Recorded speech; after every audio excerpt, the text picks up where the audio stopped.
Howdy, howdy, howdy. And good Monday evening to all of y'all. Man, what a crazy week it's been. I am so happy to be through with last week. I am so happy to be out here. Cliff Notes Live. So happy to be out here talking to all you guys again. So, with that in mind, SKD 143. I love my wife. I love my kids. And I love all the other reality TV world, the Big Brother fans, and all of y'all out here. Thank you for joining me. I'm so happy that we get to talk this evening. Wasn't so sure last week with the weather and the freezing cold temperatures and the power outage. It was crazy here in Texas. We're going to talk about all of that here in just a second, but I'll give everyone a chance to get on board first, and then we'll cover that. And I'm going to try to follow all the comments and everything. I kind of opened it. A few things I was going to talk about tonight, but hey, it's y'all show too, guys. So whatever y'all got in mind, we'll talk about that as well. All right, let's see who. Brian, Angie, Ma, Cross Tracks, guy, Brian, that's it. Don, Alpha, Amanda Lowe, all my friends and buddies out here. Carl Johnson, howdy, howdy, howdy. Parker as well. Well, welcome for being first, Parker. All right, guys. Thank y'all for joining me again. What a crazy week. But before we do that, let's talk about a couple of things. I always like to start off talking about this day in history. This is National Whatever Day. Hey, Deborah, and howdy, Judith as well. Welcome on board. So let's talk about, and someone else already mentioned, was it Cross-Track that threw out there already? Today, a very special celebration indeed. A couple of things to celebrate. Today, for those of you who may not have read the comments and may not know, a very special national day, because today is National Margarita Day. How good does a margarita sound? Oh my God, I'm ready. I think I got some tequila hidden away, but well, not hidden away. Got a little bit of it in there. I live here in Texas. I live right across the border in Mexico. There's all kinds of tequila and everything that you can purchase. Man, when I was on spring break, we used to go across the border and buy we just load up on tequila. That makes me think, margaritas. If it wasn't for Mexican food, tequila. If it wasn't for Mexican food and margaritas, would anyone even drink it? You talk about a marketing campaign that took off. Whoever sells tequila and figured out that, hey, I can do this drink and people are going to love it, they ought to be getting a little bit of a bonus every single year, because who knows how much tequila is used in margaritas. But love me some margaritas. For those of you who aren't yet of drinking age, hold off. Wait till you're 21. Then you can try it and drink in moderation and try it. It's just a fantastic drink. I love Mexican food. Tex-Mex. There is a difference between Mexican food and Tex-Mex, and they aren't necessarily the same, but I love them both. But I love my Tex-Mex, and a big part of it is getting a big old frozen on the rocks margarita to go along with it. So for those of you who are legally allowed and have access to it, man, fix you up a good old margarita. Could have done with one of those last week. Of course, last week, as freezing cold as it was, maybe I wouldn't have had it on the rocks, or I wouldn't have it frozen. I would have not even on the rocks. I could have just heated it up a little bit, and it probably would have been fine as well. So yeah, happy Margarita Day to all of y'all. And now here's the thing: people who come up with these national days, I get it. Everyone wants to celebrate their special days and all that. That's cool. But today's National Margarita Day. Tomorrow is National Tortilla Chip Day. You would think that both of those would be celebrated on the same day, right? That the tortilla chip lobbyist in Washington, D.C. could get together with the tequila and the margarita lobbyist and say, hey, one goes hand in hand with the other. Let's just have a National Margarita and Tortilla Chip Day. But now I guess they had to fight each other, and who knows? They probably fought each other to see who went first, who went second. But you would think if you're selling tequila and margaritas, bring in those tortilla chips, make you a little thirsty, and you'll just eat a few more as well. So yeah, tomorrow's National Tortilla Chip Day. Now, I don't know, for those of you who don't live in Texas, for those of you who don't live in the United States even, down here in Texas, we actually have tortilla chips that are shaped in the state of Texas. Yeah, I kid you not. You pull them out, and it's a kind of round with the little jags and everything that make up the great state of Texas. I don't know that in all my travels I've ever been anywhere else that had as much food in the shape of the state that you live in or that you're buying your food in as Texas. We got Texas-shaped waffles. We've got the Texas-shaped tortilla chips. I can't even think where everything. If it's doable, it comes in the shade of Texas toast as well. So we got a lot of things like that. When I was in California, we never had California-shaped chips. I've never seen it in Alberta. I've never seen Alberta-shaped tortilla chips, but we got them down here. And who's that? Megan saying I never saw those chips there at HEB, which our big grocery store right now has Texas-sized tortilla chips. If I get a chance, I'm going to post it on my Instagram or Twitter tomorrow in honor of National Chip Day. So y'all be watching. You can see what a Texas-shaped tortilla chip looks like. But yeah, so margarita day today, tortilla chip day tomorrow. Now, tomorrow is also National Chili Day. And here in Texas, it's a big argument. Chili, with or without beans. I'm very much in the camp of no beans in my chili. The chili we eat down here is completely different from other parts of the U.S. that what we would call a little bit more stew. Here it's got to be just hot, spicy, mainly meat, and that's it. Not a lot of beans or vegetables or anything else. Just give us the meat and then the spice, and we're good to go. I know when I was in the Big Brother house for my HOH basket. I don't know if y'all know how it works in terms of how we get what we get inside an HOH basket. We before we went in the house, you could put down a list of things that your favorite foods, your favorite perishable foods, your favorite drinks, your favorite everything, just any special things that you really enjoyed. And so we wrote up a long list of all that kind of stuff, checked off the things we liked or didn't like, and turned it in while we were in sequester before we went into the Big Brother house. And then if you want HOH, you couldn't really pick. I couldn't go in there and say, hey, can I get this or can I get that? I think it was, they just would pick off the list based on what happened. Now, I did pick an American flag. I went in as soon as I wanted my HOH and said, hey, I want to honor the 50th anniversary of the man landing on the moon. Can y'all give me a little flag? And they made that happen. But everything else, you just kind of hope that they're going to pick the things that you like. And one of the things that they picked for me were 2 cans of canned chili. And I don't know what it was, Hormel's, I don't know. It doesn't really matter. But canned chili, and they gave me 2 of them. And it was so good. I put those on some hot dogs. I ate just a bowl of them with a whole bunch of jalapenos on there. And it just made me think about home. It was just a nice little refresher for a little while. Sorry, guys. My microphone came off. I hope y'all could hear me. If not, well, sorry. It was a great conversation. No, I had 2 things of canned chili. One of them I ate. One of them I made Tommy have a spoonful. And you thought he'd been poisoned the way he acted when he ate it. He just wasn't used to it. The other can of chili I never ate. I said, I'm going to keep it to the very end of when I'm in the house at the very end and eat it, just a celebration for being there. And every week I would put it off, saying, no, I'm going to be here another week, so I'm not going to eat it this week. I'm going to put it off another week. So it almost got to the point where if I'd eaten the other can of chili, I felt like I was going to jinx myself. So I never ate it. As far as I know, that can is still sitting there in the Big Brother house waiting for someone to show up. And I didn't see it on Big Brother All-Stars, so maybe it's still sitting in the storage room waiting for someone on Big Brother 23. Speaking of, nominations or videos are being accepted. So those of you who are 21 and interested in having your whole life broadcast before the world, consider trying out, do your video. And you never know. You never know what happens. And if you get in there, check out the storage room, open up all the cabinets. Because back there behind the canned beets and the pineapples and whatever else the other people didn't eat, there may be a can of canned chili. And if so, you're going to know that it's 2 or 3 years old and it's courtesy Old Boss Hog. And you'll love it. Maybe. I don't know what the shelf life is on chili. I bet it's pretty good. So anyway, there you go. Dawn saying, do you have all kinds of cereals in the Big Brother house? Yeah, we did, but we didn't have any choice in what it was. You couldn't pick it. I know Nicole, when she won HOH, she got, what'd she get? Lucky Charms with her little special unicorn marshmallow treats in it as well. But yeah, we couldn't pick. We had, I think, Raisin Bran and Cheerios and Fruit Loops. I hadn't eaten Fruit Loops in forever, and I ate a lot of them while I was inside the house. So yeah, we had a lot of different cereals, but you couldn't request. It was just whatever the PA picked when they were down at the grocery store every week. But they gave us plenty of cereals, which was great. All right, Anthony's saying Doritos in the shape of the state of Virginia. All right, now that's kind of cool. And I'm trying to picture the state of Virginia.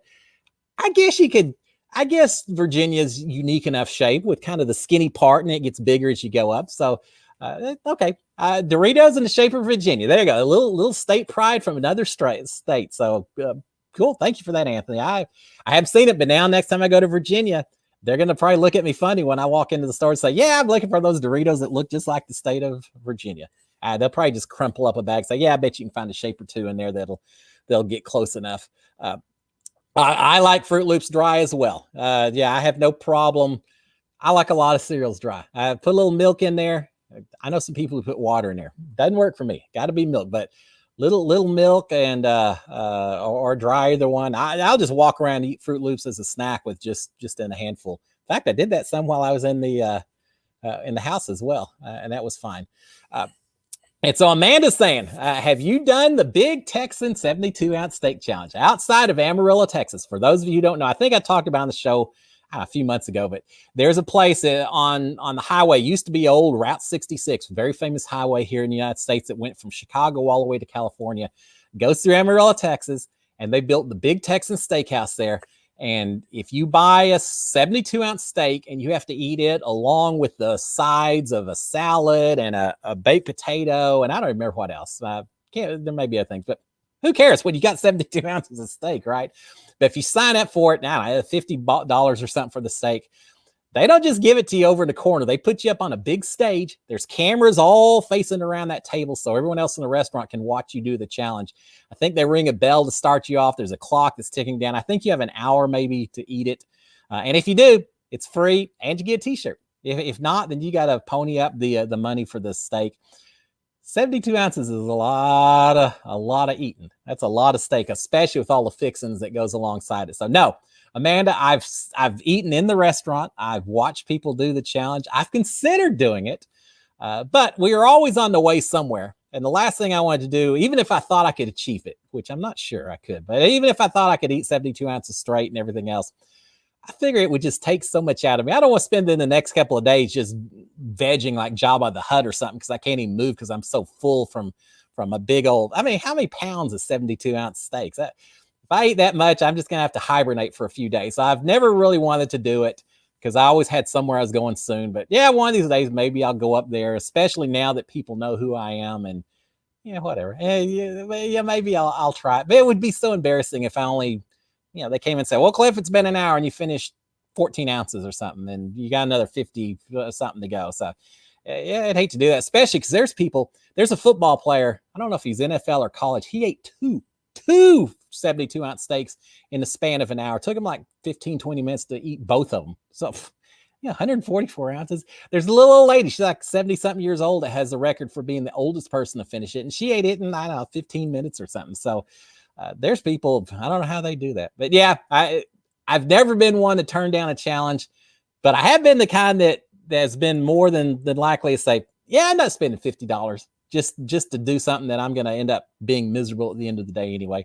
But I have a feeling next time I'm up there, I'm going to get enough challenges from people. I'm going to have to go ahead and give it a shot and try it out. So now, Amanda, when I do it, I'm going to give you a shout out and hopefully we'll make it happen. All right, let's see what else. We still have the weather to talk about, but let me look at these real quick before we do it. Would it be weird to ask for something for your HOH basket without knowing if it will ever be in the house? I'm not sure what you mean by that, Don. There's things that you can ask for that you'll never, maybe you'll get it, maybe you won't. If it's not in the house, why not ask for it? But again, it's not like you necessarily get to say, hey, I really, really want this. It's more you just check off, I like this, I don't like this, or I think there were sections like name your top 10 favorite desserts, things like that. So, but yeah, why not ask? You never know. Cat, bless her heart. They asked Cat what she wanted in her HOH basket, and her response was a puppy. I want to say a puppy over a kitten. I think it was a puppy, not a kitten, but she wanted a live living animal inside her HOH basket.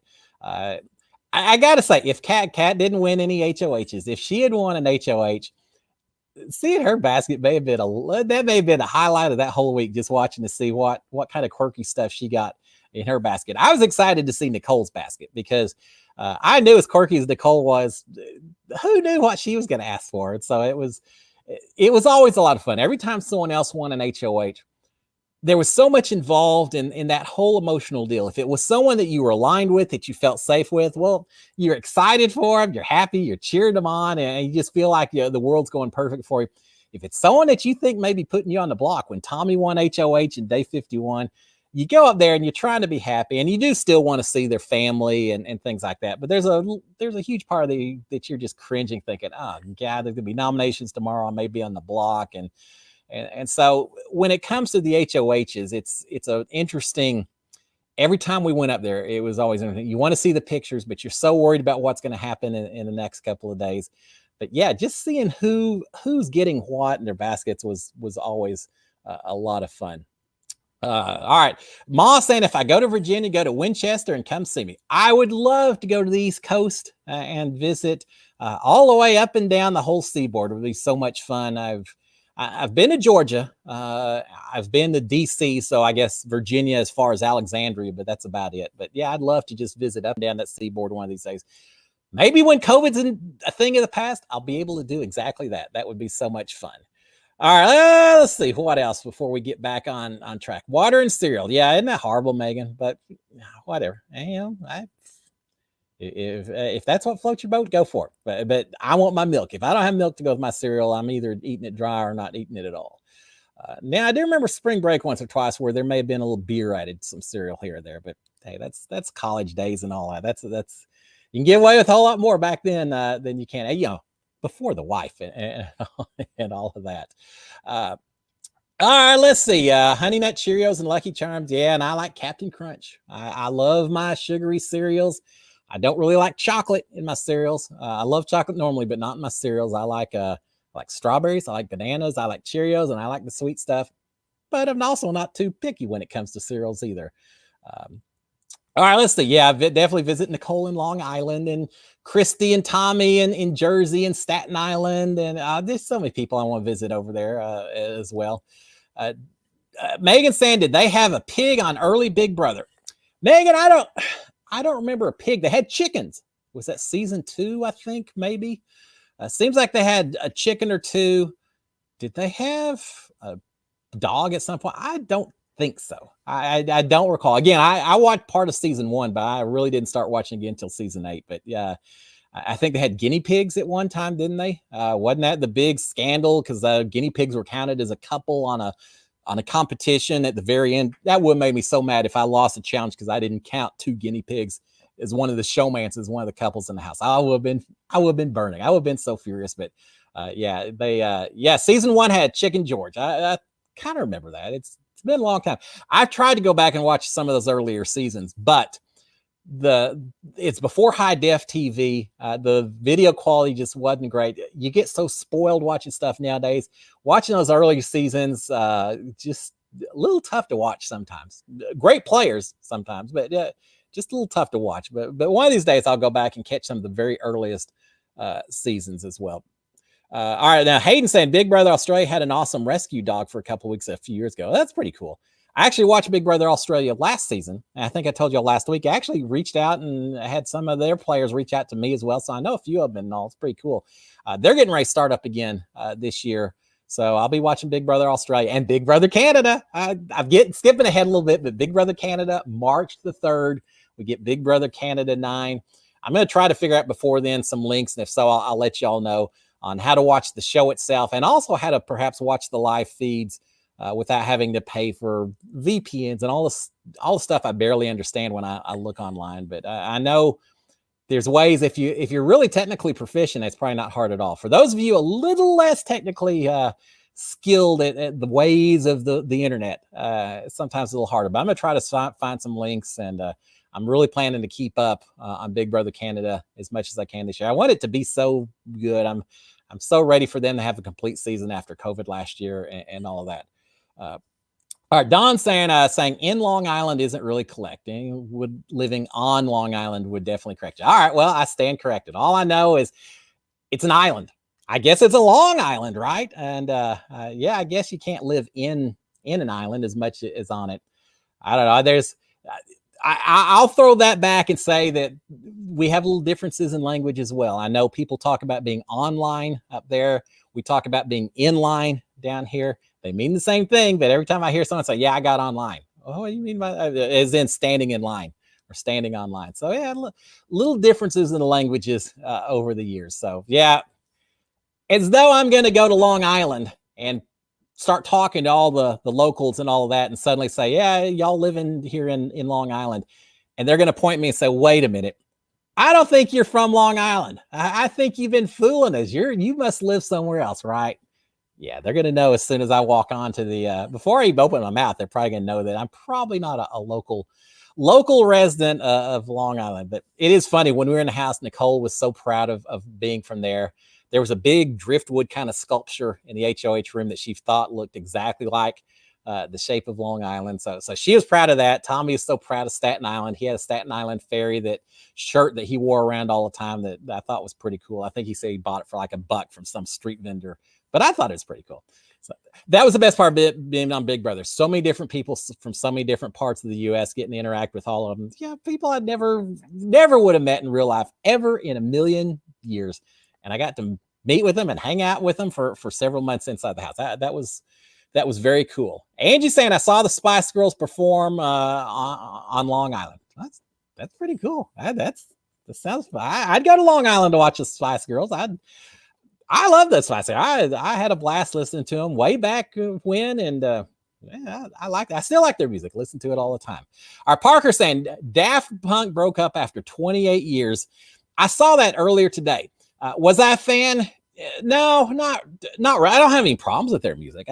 What I've heard was kind of cool. It was, it's not exactly something that you listen to while you're sitting there playing dominoes and two-stepping with the wife at the country Western ballroom. You know, we'll put it that way. But didn't they do? I want to say they did some show not too long ago, some big national broadcast. I don't remember. Was it Super Bowl? That doesn't seem right. I was exposed to them, and I've seen them every once in a while. They're kind of cool technically and everything else, and they're just so much a show, the way they do their stuff. So yeah, it was. Now I'm not a fan, but their music's kind of interesting. So yeah, I saw that. I didn't know it was 28 years. That's a long time for some people to stick together. So yeah, remembrances to Daft Punk as they break up. So there you go. All right, let's say I love their song Around the World. There's a lot of them. I've got them on my playlist. I listen to them while I'm running all the time. All right, let's see. What else? And then we'll talk about, yeah, well, sorry about Long. I'm still reading that Long Island. Yeah, I guess they're going to know I'm not a local. All right, would you want to play in a Big Brother season as a returning competition? It's only been on one previous season. Yeah, why not? I like seeing some of the competitions that they do every year. It's always fun. The iconic ones that you see year after year. It's kind of cool. I'd love to see them bring back some of the competitions from some of the earliest seasons that we don't necessarily see anymore, just to be a little bit different. All right, so let's talk about, got a little sidetracked. Let's talk about the weather. Man, it was so crazy down here. Now, I know a lot of y'all, I'm sure you heard it on the news. I hope you heard it on the news. I assume maybe we were getting talked about in a few places. It was... we lost the power right before I did the show last week. So Monday afternoon for a couple of hours. And I was a little worried if I was going to be able to do the show at all, but everything worked all right. We did the show. Then suddenly about 10:30 or so that last Monday night, power shuts off. We lost power for, I don't know, a day and a half or so. It was lost power for an extended period of time. And then woke up the next morning, we'd also lost water. So that was a little bit rough. And even worse, electricity, water, not great. But we also lost our cell phone towers. I don't know if it's because so many people were trying to use them or the electricity went out on those as well. But suddenly that meant I lost internet. I could barely make telephone calls at all. It was really a whole lot of lack of communication. And I did get a chance to pull out my nifty little transistor radio. Who would have thought this thing would have ever come in handy? We always keep things like this available just because we got hurricanes down here. So we always keep a bunch of supplies. We had a bunch of oil lamps, candles all over, just in case we ever lose power as a result of a hurricane. So we were prepared. But the worst part, I mean, heat, whatever. You can bundle up enough with blankets and all of that to stay warm. But the problem was, once you lose heat to your house, then suddenly you start really worrying about the pipes freezing, and there's not much you can do to keep them heated up and warmed up, especially once the water starts going out and all that. But we were lucky. Once the power went out, it was after the temperatures. It got down to what they say, 18 degrees or so here. So the high teens. Other parts like in Austin, over where my son's living, and his fiance, got down to 8 degrees, and they lost power for 4 or 5 days. lost water for 4 or 5 days, and that's kind of brutal right there. So we had a lot better than they had it, but we did lose that. And other people, I talked to Ian a little bit, who's down here in Houston. Ian lost power at his place, and so I hollered at him, said, "Hey, if you need somewhere just to come stay warm, come over with us." And he said, "Yeah, I appreciate it, Cliff, but I think we're good." And just a little bit later, the power came on at his place, and then he contacted me and said, "Hey, I heard y'all guys lost power as well." Yeah, but we're okay. So it kind of down here, we were both having those issues. Kat up in Dallas, I talked to her. Her apartment flooded. I think some other apartment above her or next to her had a pipe burst that flooded her place, so she had to skedaddle up to stay with family for a little while. Cody and Jessica from Big Brother 20, 19, I think. They had multiple breaks, pipe breaks in their house, so they're having to deal with plumbers and everything else now. So yeah, we had a little interesting times down here. We got lucky. We had no frozen pipes in this house. We were lucky in that we've got a fireplace, so we could stay a little warm.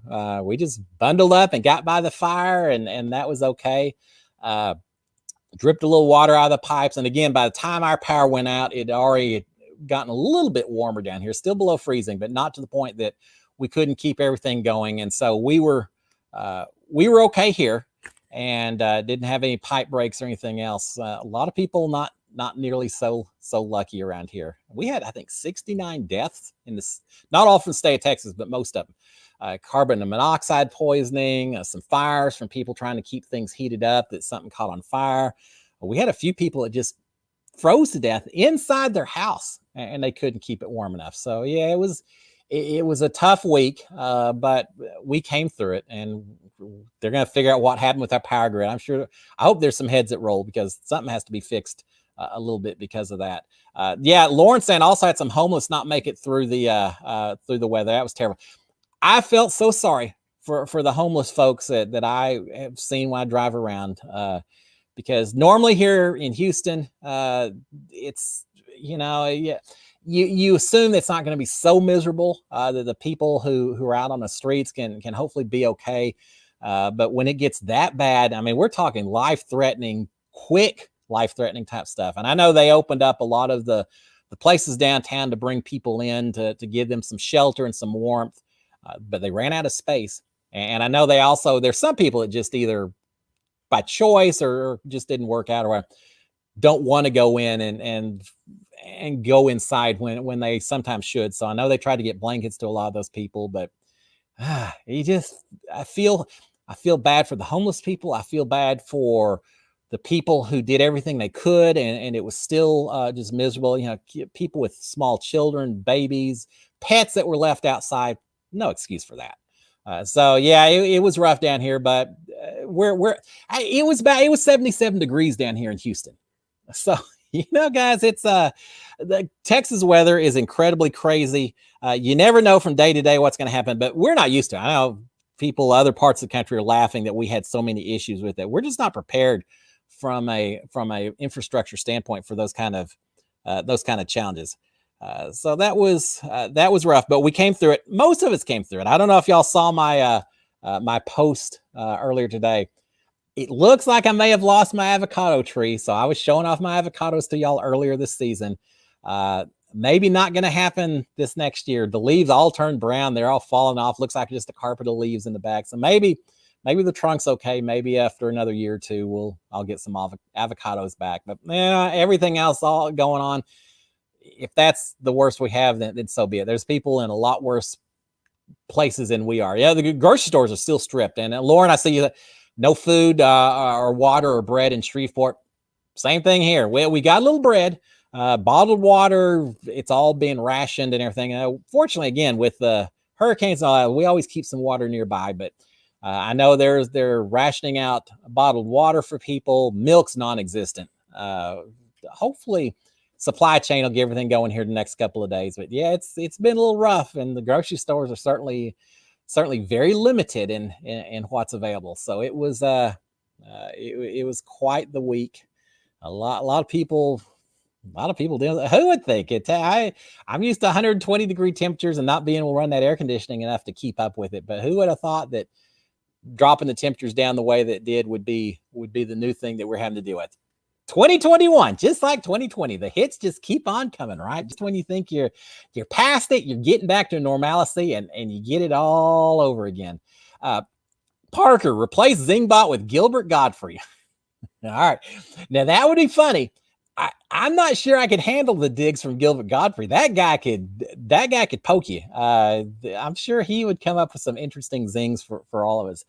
Zingbot I was glad to be in the house because when Zingbot came, just because it represents a milestone. If you made it that far that you actually get zinged by the Zingbot, that means you're getting towards the end. So that's pretty cool.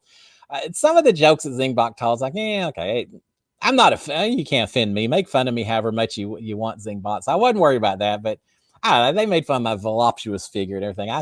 I thought they'd make fun of me talking so loud I was overheard by Christy or gameplay or something else. Instead, they kind of took the cheap shot with the body stuff. So whatever, go for it. But I kind of think, put me in charge. I think I could come up with a few zings that would be worthy of a Big Brother season.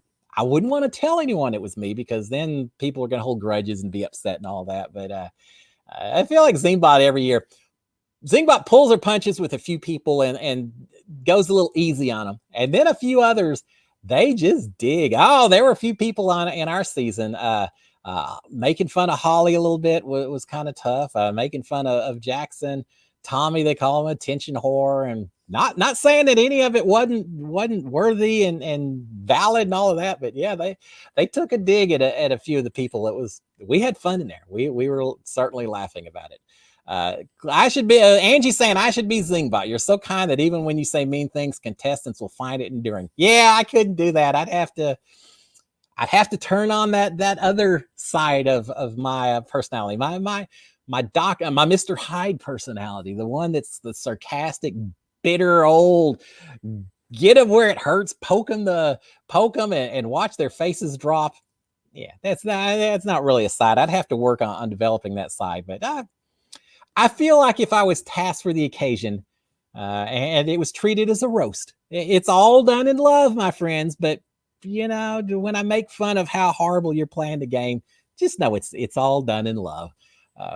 Don saying, what would your zing for me be like? Oh, Don, we'd have to talk a whole lot more before I figured that out, because it'd have to be one that just shook you to the core and had you questioning everything about who you are as a person. That's the kind of zing I'd be shooting for. I don't know. You got to be careful with those. I really feel in this day and age where, there's so many things that you shouldn't be doing. Body shaming and all the things that we know are not appropriate conversations. And yet somehow Zingbot gets away with it inside the house. I get it because it's a roast. We all know it's being done out of fun and all that. But I still think there's some areas that probably should be off limits. I'm not going to throw out specific examples over the years because I don't want to highlight any of them. But there's some that I felt were kind of cheap shots that I would have done a little differently. But you know what? Surprise! Yeah, but you may be surprised, but CBS has never come to me and said, "Hey, Cliff, before we throw out these Zingbots, could you zings? Would you let us know if you think they're appropriate?" They don't worry about me when it comes to that. So, but I've always have looked forward to the Zingbot episode when I watch it, and I loved it last season. Man, Nicole got burned. Nicole Franzel. I don't even remember exactly what hers was, but I remember just going, "Ooh, that's quite the dig from the Zingbot for Nicole."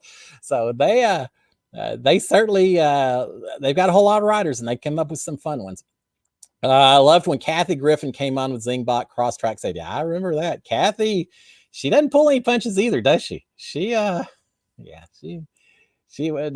be interesting. Now, here's the thing: Zingbot, or someone mentioned Gilbert Gottfried. I've always wondered, and I don't know if it's the case. I guess I need to do some checking. I've always thought Gilbert Gottfried, not so much Zingbot, but old Otev, sitting there making those silly jokes and kind of dragging on us for not playing as well as we should and doing things during that competition. I always thought Gilbert Gottfried was perfectly suited to get out there and be voicing out Otev. It's always made me think, hey, he could already be doing it for all I know. Seems like I heard that rumor once upon a time. And Moss and be honored to win big BB Comics. I wish I'd won BB Comics. I had blast playing that competition. It would have been fun if I could have could have won it, but I tried. I felt like I did okay. My BB comics, I screwed up a little bit. The one I screwed, oh, it made me so mad.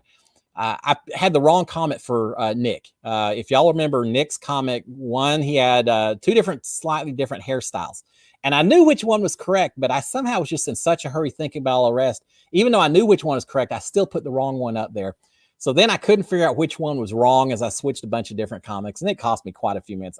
I don't think I would have beat Nicole anyway. It was a done deal, and Nicole was my ally, so it worked out okay. But yeah, I think I could have knocked a few minutes off my time if it wasn't for that silly screw up with Nick's comic. But it was still a lot of fun. I had a blast doing that.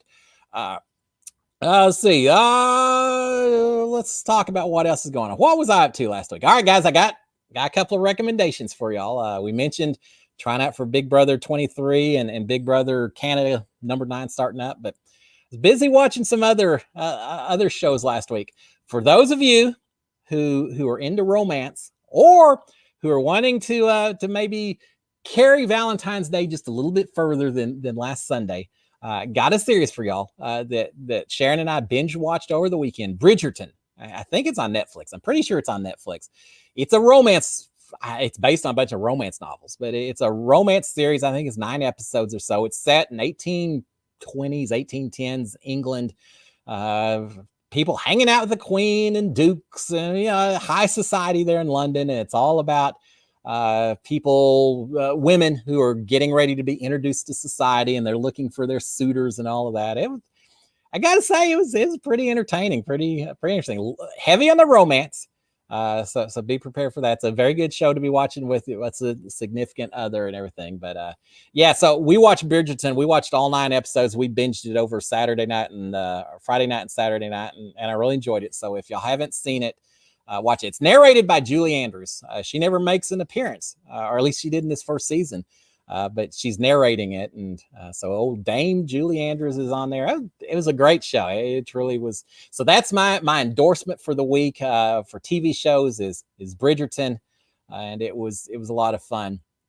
Let's see, and so the monkeys are here. Comes the sun. I'm missing a whole conversation that you guys are having. I'll let y'all continue to have it, but when I see the monkeys, I immediately think of Nicole Anthony. She certainly was a huge Monkees fan. And Here Comes the Sun and the Beatles and all that. Man, that's my time period. Perfect. Background music on the show. Okay, there you go. So I love that song. Yeah, I've told y'all before. We got limited music in there. My music wasn't always songs that I wanted weren't always aligned with everyone else in the house. So when I heard a song I really liked, it was always exciting to have. All right, so we watched Bridgerton. The other show I watched, A Blast from the Past, and if you haven't seen it, you ought to check it out. Who remembers Ed TV? And this is from 1998, 1999. I think it's 1998. Not a TV show, even though it's Ed TV. It's a movie. Stars Matthew McConaughey. Woody Harrelson's in it as well. Jenna Elfman from Dharma and Greg, and she's done so many different things. But it was such a that's who introduced me to the Monkees. All right, Don, there you go. Ed TV is all about Matthew McConaughey is a video store employee. We don't have video stores anymore. That shows you how dated this is. But he is picked to go on not even go on a reality show. He is the reality show.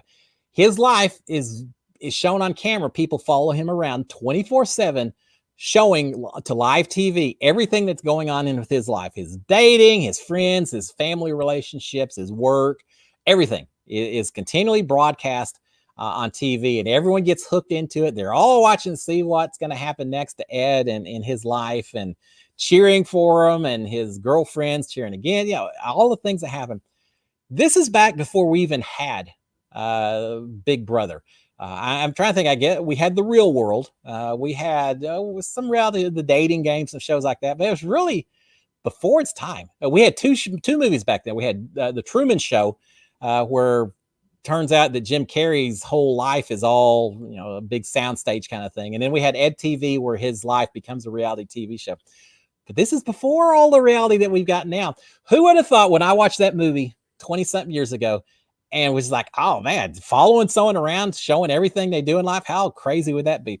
That just 20 years later, they'd be doing that for me. Now, I wasn't walking around in the real world. I was I was locked away inside a house being filmed 24/7. But it's very similar type deal. People getting so involved with his life, watching it on TV, and really feeling invested with it. And so, if you haven't seen Ed TV, it's actually pretty cool. I had a blast watching it, just because it was so innocent back then. And now we see so much of the things they're griping about and plots and getting involved and people getting invested. Now you see it for real in shows like Big Brother. So I don't know. It makes me wonder: did someone with Endemol Shine, who does Big Brother, did they watch the Ed show, Ed TV, and say, "Hey, I think we could do that, but let's just do it on a soundstage, so we don't have to get all these releases signed by these random people. Let's just lock them in together, and we'll film them 24/7, just like Ed TV did." So, hey, Matthew McConaughey, Ed TV, thank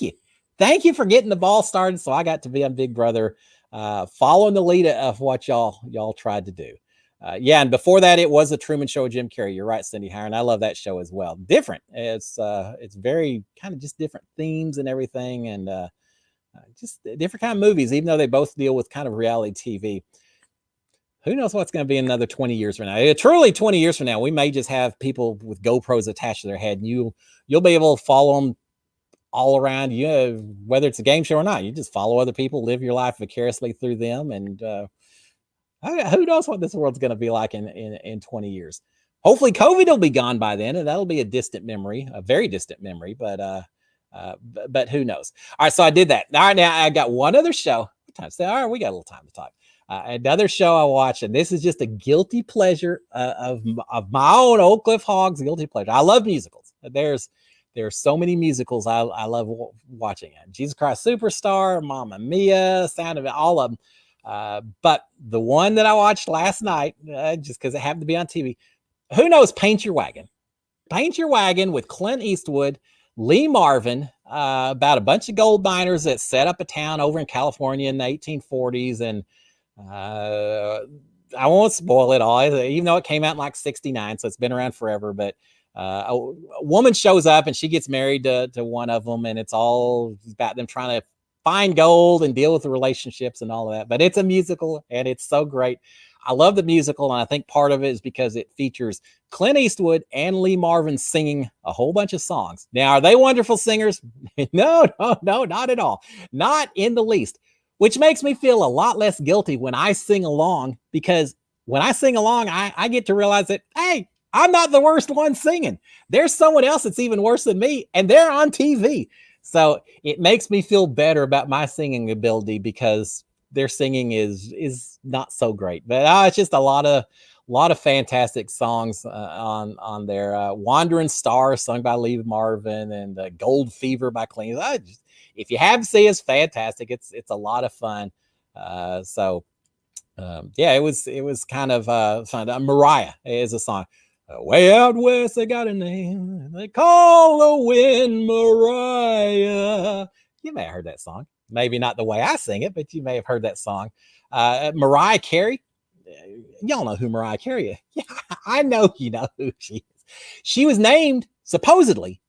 She's probably going to... Hey, Mariah, if you're watching and I'm wrong, let me know. And I'd be thoroughly impressed. I'd just follow right here if that was the case. But supposedly Mariah Carey was named after the song Mariah from Paint Your Wagon. Isn't that kind of impressive and cool? So, so I guess her parents must have been fans of the show, or maybe some producer for the show just spun a fantastic story to get people to watch it. But yeah, Cliff, please stop singing. I heard enough of that. I didn't sing that much while I was in the Big Brother house. Tommy's the one that did a lot of singing. I was pretty good about it. I would get in trouble because I'd try to hum under my breath. Sometimes I'd whistle. And you can't do that either. If it's recognizable, you can't do that. When I won HOH and I had my my little music clip with all my George Strait songs, I may have sung along to a few of those and got called out a few times, but I tried to keep it quiet. And I would try to hum those songs. And what's funny, here's the deal. I would try to hum those songs close enough to the song itself that Sharon, who I know was watching back home, that she would know what song I was listening to. So she would be able to we'd be on the same wavelength in terms of listening to the music. So she'd know exactly where I was in the record and all that. So I would hum along, but I couldn't hum so close to the song or so long that I would get called out by Big Brother. So I just and then I'd stop real quick, and she'd know that was exactly which song that was by George Strait and everything. And but I wouldn't get called out by it, and so I had to kind of play a little bit of the rebel, hum, but just not quite enough to get called out for it. So that was always fun.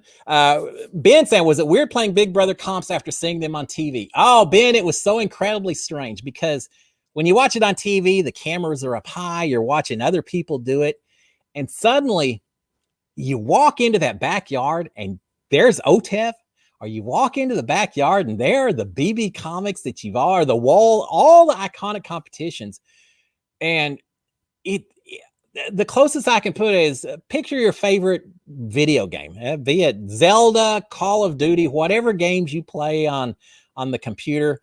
You've played those games your whole life, FIFA, Madden, whatever it is. You've played those games your whole life. And then suddenly one day you're inside the game and the cameras are on you. People are all around cheering and you are inside the game and you're thinking, oh my God, there's millions of people who are going to watch me win, lose, fail, whatever, with this competition. So yeah, it was an incredibly surreal situation every time I would walk out in the backyard. And we didn't know what the competitions were. We never knew what kind of competition it was going to be until we actually walked back there and saw. So for those of you who think that maybe we had warning, no, they went out of their way to make sure that we didn't know. I guess they wanted to see the surprise, the joy in our faces, something like that. So they never know. Or we never knew. Now, here's a hint for y'all. For those of you Big Brother viewers that want to get a little secret on hints on what competition is coming up. When you're watching a live competition on a Thursday night, on an eviction night, look at everyone's shoes while they're sitting there inside the living room waiting for the eviction votes and everything else. Check and see what kind of shoes people are wearing, because if they're wearing shoes that are all, the women are wearing high heels or fancy clothing and all of that, then you got to figure it's not going to be a physical competition. It's going to be a standing at a booth and answering true, false questions, something like that. If it's a competition that's a little more physical, then everyone's going to be wearing tennis shoes, but you're going to see everyone wearing their own tennis shoes. They're going to be, every person's going to have a different style and everything else. That's going to tell you that it's probably going to be some kind of physical competition, running around, doing something like that, but not something that necessarily is going to be super physically demanding or involving a lot of water, things like that. If you look, while we're all sitting there and we're all wearing the same tennis shoes, which lots of times they were all black tennis shoes, then that means it's some kind of competition where we're probably going to get wet, or we're going to be subjected to all kinds of physical punishments and things like that, because they don't want to have our own stuff get messed up. So that's what we would always do when we got ready to do the show. If we had costumes to wear, or they would tell us what kind of outfits to wear, we would gauge what kind of comp we thought it was going to be based on, could we wear our own clothes? Did we put on the tennis shoes they provided for us, things like that. So watch the tennis shoes, and that'll give you a little hint, a heads up on what the comp might be going forward. Joshy P, how did you get up on the wall for the competition? For the wall comp. Yeah, very, very good question, Joshy.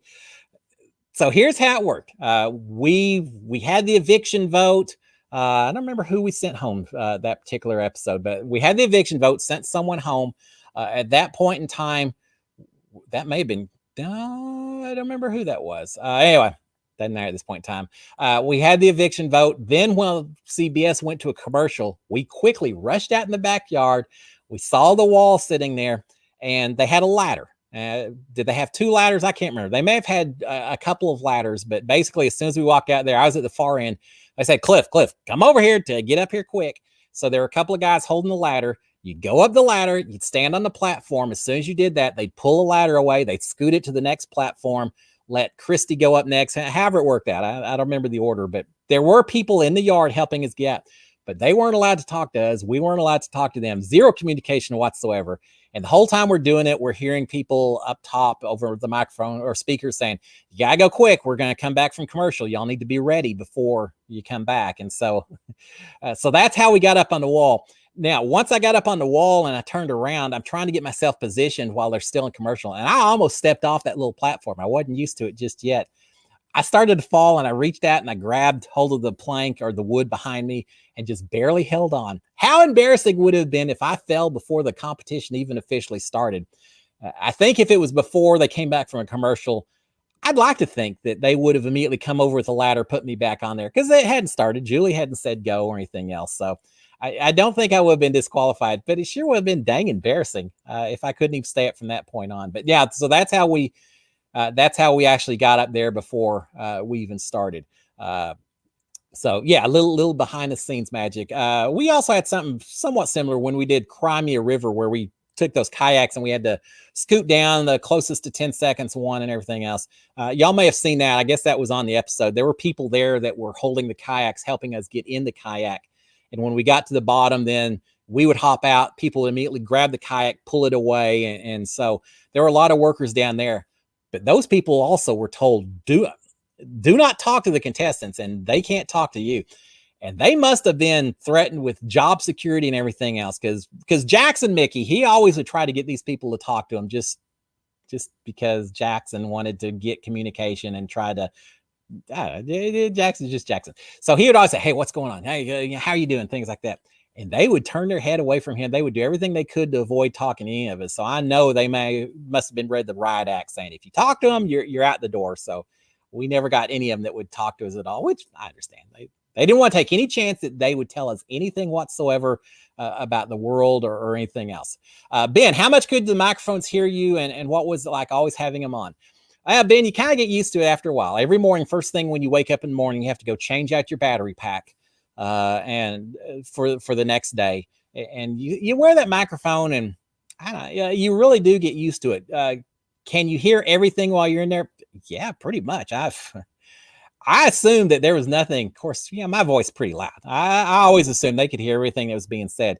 Now, there are a few people like Kimmy. Kimmy specialized in having a voice that was so much of a whisper that she could talk, and I don't think the microphones could pick it up. Heck, I couldn't pick it up when I was sitting there talking to her.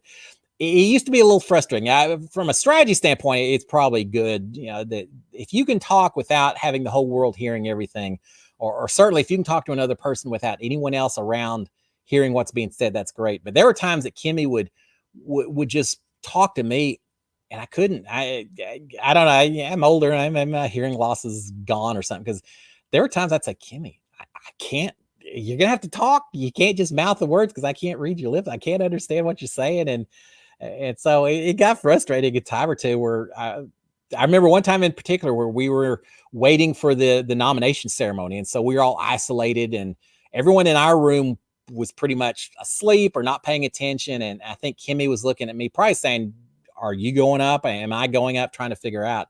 But she was mouthing at me and I couldn't understand her. So yeah, there are people that are very good at being very quiet with those microphones there.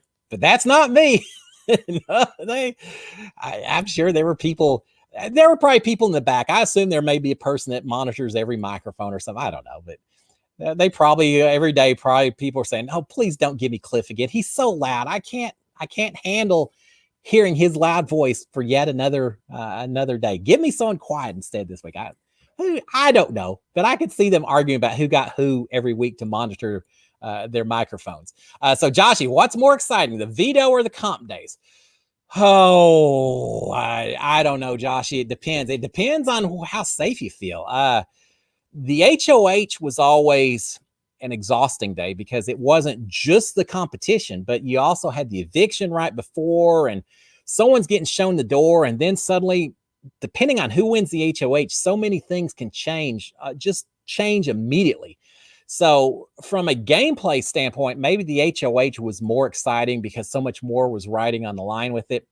The veto competition, only 6 people compete, so there are lots of days that you aren't even competing. If someone who's won the HOH has already made nominations, you know that you're not part of it, which unfortunately wasn't that often for me. But there's times where you just sit there and say, yeah, for better or worse, I'm safe this week. It's going to be fun to watch a competition, but it doesn't have the same level of importance sometimes as those HOHs. And I remember a few of those, like the launched in space where Jessica had won HOH and then she's competing in the veto. I wasn't able. There's only 2 veto comps that I didn't compete in, and that was one of them. And so I didn't feel as focused and everything on that, but it was still huge. I remember sitting there saying, just do not let Jack win this veto. If so, then Jack's probably going home, who I wanted to go home. So I was very invested in watching and cheering on the people I wanted to win that game. But yeah, from a significant standpoint, HOH nights have to be the most intensive as all. We get done with those HOH competitions and we would go inside and we would just be exhausted, just mentally drained. We'd have a little something to eat that night and just relax because it was so tough. But then you got to go campaign to the new HOH and kiss up to them and do everything you can because nominations are the next day. So there's no rest in that house when it comes to the nominations and everything. Brian's saying the vines are the toughest. Oh, yeah, the vines are the toughest. Were you glad you didn't do that? Yeah, that's the one HOH competition that I didn't do. And when I walked out there, it poised on Ivy. When I walked out there and saw what that comp was, there was a little bit of me saying, that would have been fun to do because, yeah, I would have been horrible at it, but I still think I would have done better than some of those people. I know I would have done better than some of those people. But yeah, when I saw that one, I thought, all right, this is probably a good competition for me not to be participating in. So yeah, I was very happy. There are only 3 competitions that I didn't compete in while I was in the house. Two veto competitions, 1 HOH. And then, of course, once I was evicted, the last couple of competitions I didn't do. But yeah, I did like 26, 27 competitions. I don't know why. Of course, part of it, when you're in the block every other week, you get a lot more chances to play in the veto competition because it just seems like I was always getting picked. I was always up there for one reason or another. But I wouldn't have it any other way. Put me in every competition possible. Let me control my own fate. That one that Jessica competed in, the veto competition, I wanted to compete so bad in it. She got house guest choice and she ended up picking Kat instead of myself, which I get now knowing how tight they are and everything. And there was some worry because I had just hurt my leg a couple of weeks before. If it was really physical, it was some question about whether I could compete. And we so much wanted to win that one. So I get why Kat went instead of me, but I wanted to play that veto and win some prizes or some extra punishments or whatever. Doom Turkey, did you guys read into who was rooting for who? Oh yeah. Oh, you were always watching to see who was cheering for the other people. And so I don't know. I think most people would try to keep that from being so noticeable. I know there were times where I really wanted to cheer for Nicole, or during the Poised on Ivy, I really wanted Holly to win over Sis. You know, there's always people that you want to win a lot more than others, but I couldn't just holler for them because then it becomes too obvious. So when I really thought it was important, when I saw someone I really wanted to win struggling or confused or feeling exasperated or something else, then I would holler at them, say, "Oh, Nicole, you got this, Nicole, just settle down. You're fine. You're fine." And I would do that when the time was appropriate. But to cover it up, I would also then turn around and say things similar to other people when they didn't need it. You know, when Tommy looks like a rock, he's holding onto that rope. I'm still, Tommy, you got it, man. You're looking great. Tommy, you're strong. So yeah, I would try to holler out everyone's names, make sure I was completely impartial in terms of who I was cheering for, who I wasn't cheering for.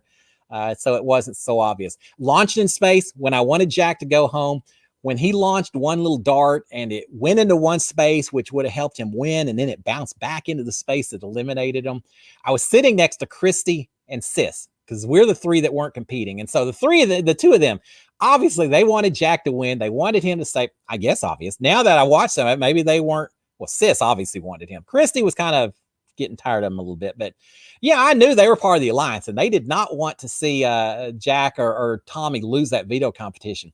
So when Jack had that bad launch, I just wanted to jump up and go, ah! And yell and scream and do a little jig out on the field and be so happy for Jessica when she won that, when Jack lost it. But I couldn't. Instead, I had to sit there knowing the 2 of them were listening and watching to me. So instead, I had to just sit there and go, oh my gosh, that was so close. Oh, Jack, poor Jack. And inside, I'm just dancing, having a blast. So yeah, you always have to be aware of your perceptions and who you're cheering for and not cheering for. And those who don't, it's going to cost you in the end. It's going to cost you. So we had that. All right, let's see. That noise. Sorry, Ma. That's my voice of excitement that I normally keep inside instead. All right, let's see. 8 o'clock. I'm going to have to shut this down in just a minute or two, guys. But Amanda saying, "Did I know from the beginning that you could trust Nicole completely?" No, I didn't know that at the very beginning. Um, uh, uh, sorry, I'm sitting there. I didn't know from the very beginning. When Nicole and I talking between with us and Ovi, we felt like we could trust each other and form an alliance. Uh, I thought I could trust her more than anyone else in the house. Let me put it that way. But even when it came down to either sending Kat or myself home, I thought Nicole was going to go my direction, but I wasn't 100%. You never know exactly what's going on. I mean, I told Nicole several times, say, look, if you send me home instead of Kat, I'm not going to be upset. I'll be disappointed, but I'm not going to be upset at you if you tell me it's because you thought it was your best move. You know, we make our best move, and that's fine. And if that's the case, then so be it. But I sure didn't want her to send me home. And so, but after that, really from the battle back competition onwards is where I really started trusting her. And I don't know, towards the end, right before the double eviction, maybe when it got down to 6 or 7 people, it was at that point where I said, I've got to trust Nicole completely because I can't trust anyone else. She's the only person that I can trust in here. And so, yeah, 100%, whatever. I knew that if Nicole ever turned on me, it was only going to be because she knew it was better for her game. And I don't have any fault with that. If she ever does that, then so be it. And that would have been fine. So we had that. Now, talking about that battle back competition, nerves of steel during that ball competition. Who said that? I missed out on who said that was. Sorry about that. But now that I got out there and I just felt comfortable that I was so happy that the battle back competition was something that I felt like I had a chance at. If it had been something incredibly athletic, then I would say, well, dang, David's got this. The athlete that guy is, if it'd been something like the slip and slide or running back and forth and gathering a lot of stuff, those aren't my kind of competition. So when I got out there and saw it as the ball rolling, all I had to do was a little bit of this, then I was so happy that I knew I had a chance. So that was part of why I really got calm and everything else. Now, when I started doing the competition, the first ball dropped off, but I thought I had it figured out even before that. And when the second ball worked and I knew I was ahead of everyone else, then yeah, I kind of nerves of steel. I guess just call it wisdom of age. I've been through enough very intense, very scary situations, my travels and things like that I've learned a long time ago. You got to stay calm. You got to stay collected. You can't panic. Hitchhiker's Guide to the Galaxy, don't panic. And that's what I did in that ball competition. If I start panicking and my hands start shaking, I'll never finish this competition. So yeah, I was pretty cool and collected under pressure. Now that's not always the case, but in that particular situation, I did feel pretty comfortable. And every time I sank a new ball and I knew I was getting farther and farther ahead of the people, it just starts sinking home that I think this may work out all right. So that was kind of cool.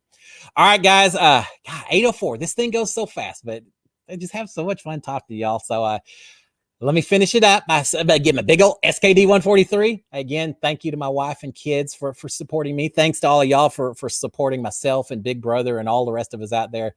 I absolutely appreciate everyone I've met over the last year and a half or so. Thank you. But let's go ahead and shut it down. Y'all have a fantastic week. For those of you who aren't aware, the power disruption last week so crazy. It took a little while. I just recently dropped day or so ago, or this morning or last night, dropped my recap to the challenge. But challenge episode 11 is coming up on Wednesday. For those of you who are watching that, look for my recap. I'll post that soon after. For the rest of y'all, hey, thank you. I'll see y'all again next Monday. And check out as well, I'll probably be posting on National Tortilla Chip Day tomorrow, and I'll post some chips in the shape of the state of Texas. Guys, y'all have a great one. Cheers, my friends. See y'all next Monday. Bye. Bye.